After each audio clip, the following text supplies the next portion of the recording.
Hey, this is Russell.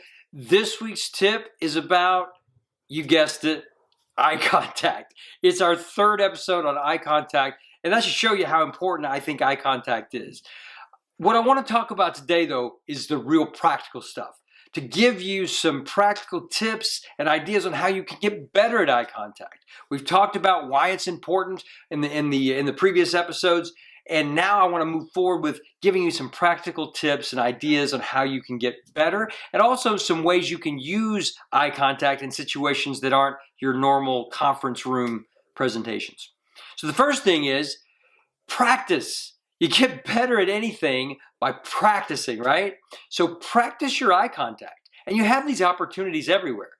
In the checkout line at places, at home with your family, when you go out with your friends, wherever you are, just practice making good eye contact.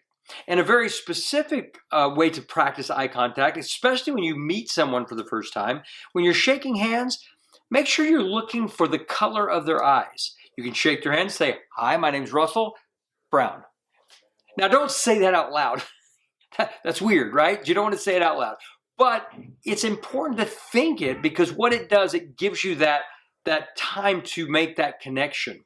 You've looked at their eyes long enough to see that color. You've looked at them long enough to build a connection. So that's great for practicing eye contact.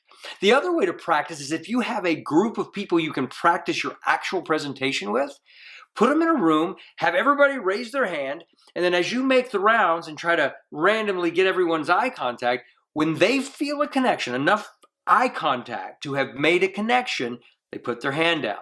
Now, you also have to come back to them because they can put it back up if they don't feel like you've connected with them in a while. So the idea is to get everybody's hand down and keep it down. So the other thing I wanted to mention real quickly on this particular episode for eye contact is the different situations that you might come across that may be more difficult to show good eye contact. For example, we've talked about a smaller group. You want to make eye contact with everybody in the room. Well, what happens when you have a massive group in a big auditorium or arena? You need to make eye contact with everybody. But that's impossible, right? So what I do is I segment out the audience, right? Section 1, section 2, whatever. You segment out 6 to 8 sections, depending on how big the place is, and then find one person or a couple of people you can look at in each section. And when you randomly move from section to section instead of person to person, you're actually looking at someone, making a connection with someone. And if you make that connection with that person, then you're going to have made that connection with the entire section. That whole section is going to feel that. So that's the tip for larger groups. And then one-on-one, that's the other thing that's really awkward, because it's a one-on-one conversation. How long can you stare at someone without it being really awkward? So what you want to do is my rule is 70%. Look at them 70% of the time.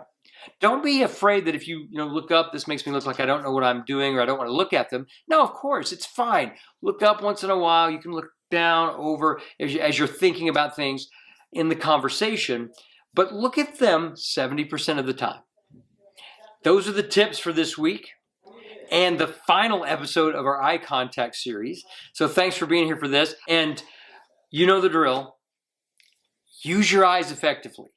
Good eye contact. And go crush your next presentation.